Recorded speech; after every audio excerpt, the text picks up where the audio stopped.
Kalau jualan di platform kayak gini, dengan sistem seperti ini, nah sistem seperti ini, jadi omset kita naik, iklan dan revenue juga naik. Jadi terus-terusan naik. Kalau kita bandingkan sama offline ya, dari cost structure-nya aja, misalkan saya sewa toko 200 juta, katakanlah di PI.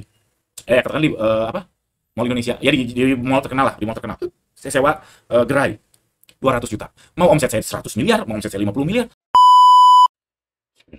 Assalamualaikum warahmatullahi wabarakatuh. Teman-teman, di video ini saya mau share pemikiran saya yang mungkin agak pesimistis, tapi yang mudah-mudahan bisa memperluas khasanahnya teman-teman. Jadi, jualan di Shopee bisa kaya nggak sih? Atau Shopee TikTok deh, Shopee TikTok. Walaupun saya pribadi sebenarnya sekarang fokusnya di Shopee ya. Saya TikTok udah nggak hands on lagi. Bisa kaya nggak sih? Ini subjektif saya, sangat-sangat subjektif karena kasus saya dan kasus Anda tentu sangat berbeda, biaya hidup Anda, biaya hidup saya sangat berbeda, preferensi saya dan preferensi Anda sangat berbeda, tapi mudah-mudahan bisa ngasih insight dan teman-teman bisa apa ya, mungkin bisa ngikutin alur berpikirnya. Yang penting itu alur berpikirnya. Oke? Saya ragu video ini akan panjang. Akan kurang lebih 10 menit. Kayaknya kalau kelamaan akan saya pecah dua deh, jadi part satu part 2. Oke, jualan di Shopee bisa kaya atau enggak? Pertama, kaya itu apa? Jadi definisi kaya itu apa? Apakah punya Lamborghini? Apakah punya pesawat jet pribadi? Nah, segimana?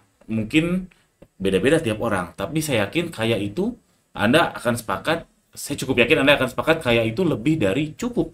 Lebih dari cukup alias urusan perut, kebutuhan pokok sudah terpenuhi. Lebih dari itu, hitungannya kaya. Jadi kita ambil definisi itu ya di landasan video ini. Jadi kalau saya cukup itu adalah anak sekolah saya terpenuhi sampai nanti kuliah dan operasional saya harian misalkan kayak internet, BPJS, makan, apalagi kontrakan dan seterusnya itu juga terpenuhi. Nah, tadi saya udah hitung-hitung, ini kasar aja, sekolah tuh saya butuh 15 juta per bulan. Saya alhamdulillah dikaruniai 3 orang anak. Ini saya flat ya karena aslinya SPP itu saat ini ya SD itu ada yang 1 juta sama 900 ribu. Gimana nih saya ambil angka 15 juta karena kan ada uang pangkal sekolah dan kadang tiap tahun ada uang bangunan dan seterusnya. Jadi saya ambil flash, saya tarik mundur sampai anak saya kuliah kurang lebih ya 15 juta. Aslinya nggak segini, aslinya lebih tapi biar biar bulat lah, biar bulat jadi 15 juta.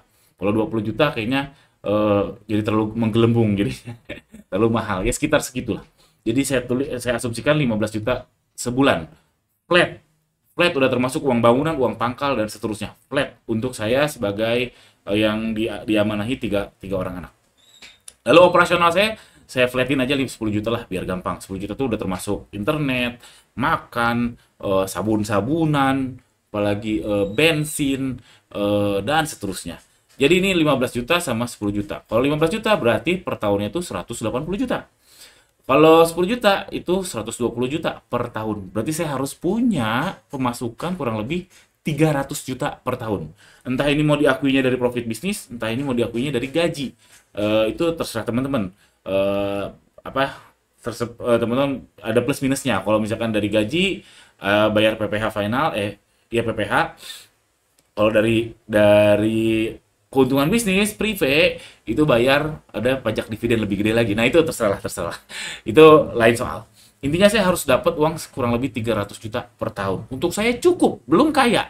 Belum kehitung kaya definisi saya ya, 300 juta per tahun. Realistis atau enggak? Nah, saya coba analisis tadi. Jadi sehingga gaji saya minimal itu atau pendapatan deh, pendapatan masuk ke saya, masuk dompet saya, entah itu dari bisnis, entah itu sebagai prevent, entah itu sebagai gaji, itu minimal 300 bagi 12 alias 25 juta per bulan. Gaji saya minimal supaya perut saya kenyang, supaya cukup. Nah, Anda gimana? Nah, Anda Saya mau jual nah, jasa. Saya jual. nah, Anda gimana? Saya banyak melihat kasus banyak pebisnis yang belum menggaji dirinya sendiri, itu berbahaya sih. At least menurut saya ya 50 ribu sehari, 50 ribu sebulan, at least ada akun gaji di bisnis Anda. Oke, ini saya cuma mau mengingatkan aja bahwa teman-teman harus menggaji diri sendiri. Nah, kalau saya dengan angka tadi, saya minimal dapat 25 juta per bulan. Wajib untuk saya cukup. Lalu saya coba tarik mundur yang 300 juta tadi ya, 300 juta. Saya coba benchmark. Kita tarik mundur coba pakai Zata, pakai angkanya Zata ya. Kita tarik mundur Zata tuh Zata, salah satu brand menurut saya ini salah satu top brand di Indonesia. Dia itu baru IPO beberapa tahun lalu ya, 3 tahun lalu apa ya? Kita lihat. IPO 2023 dan kasus seperti ini sering terjadi belakangan ya.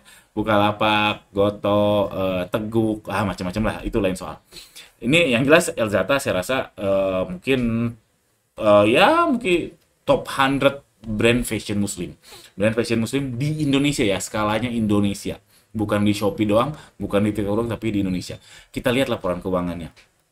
Si Zata ini yang brandnya besar, yang dimana teman-teman mungkin berpikiran bahwa jualan online itu ujungnya adalah branding, tapi nggak juga, nggak harus. Tapi Zata ini brandnya besar.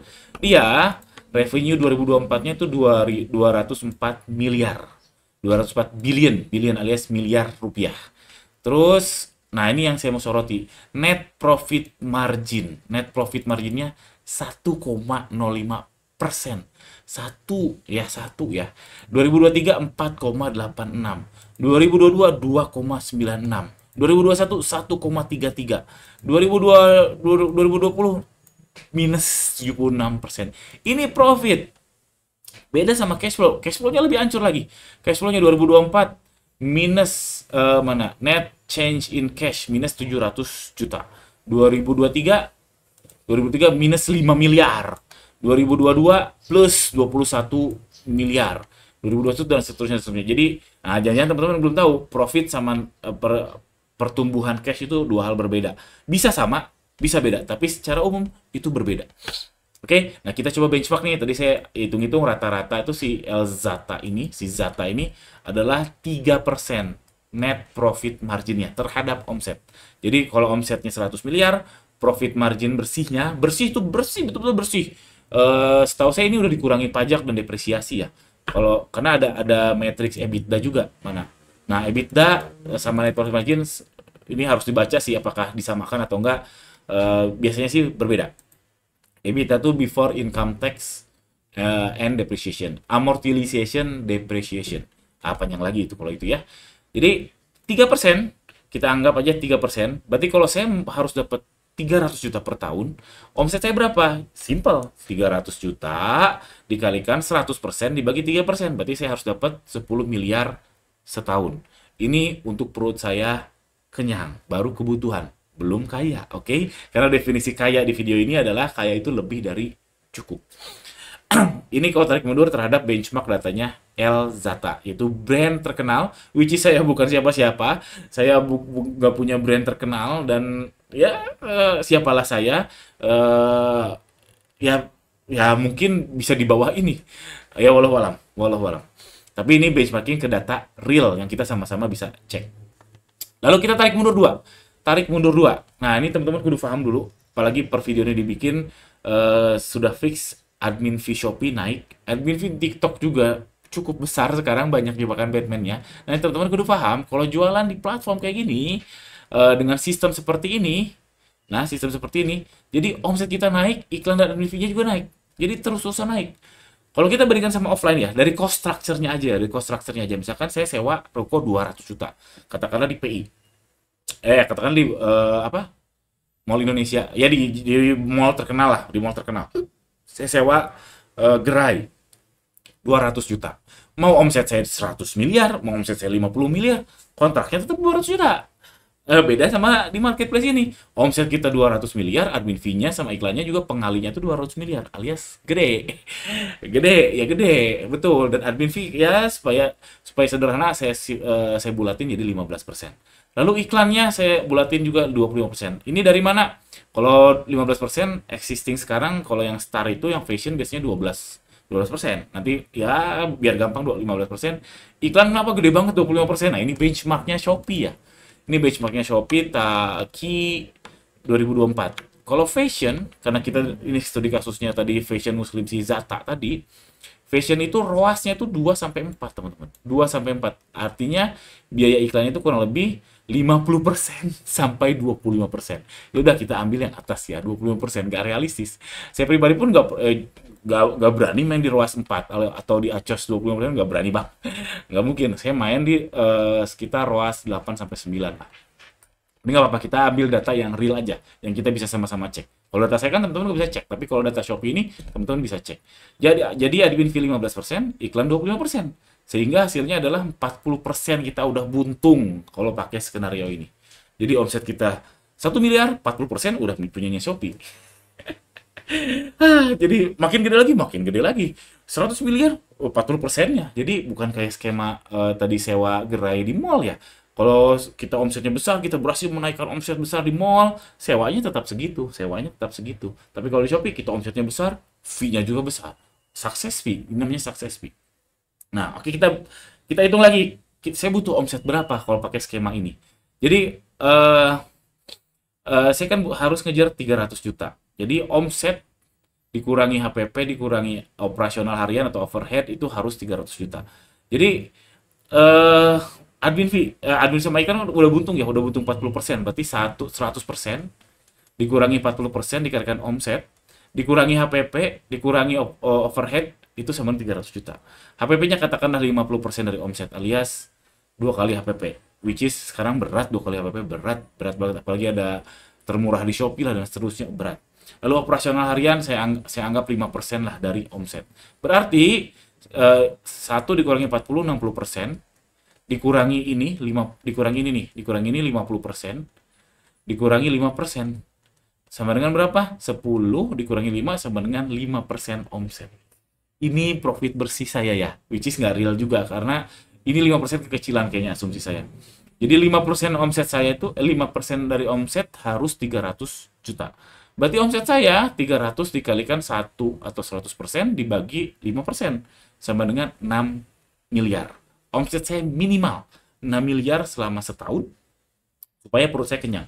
Belum kaya, oke, belum kaya raya. Karena sekali lagi saya tekankan, definisi di skenario ini adalah kaya itu adalah lebih dari cukup. Bukan beli Lamborghini, bukan beli Ioniq 6 dan seterusnya, bukan.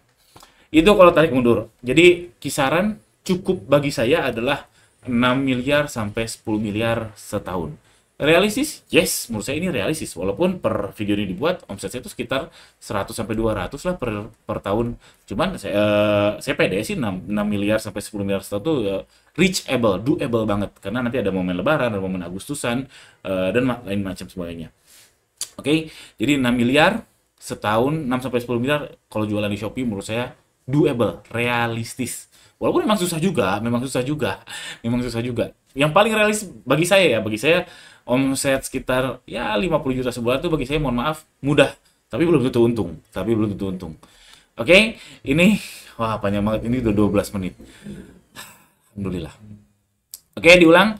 Jadi skenario saya butuh 300 juta setahun, saya harus ngejar sekitar 6 miliar sampai 10 miliar main di marketplace. Realistis? Yes. Tapi ada tapinya. Mungkin ini part 2 deh.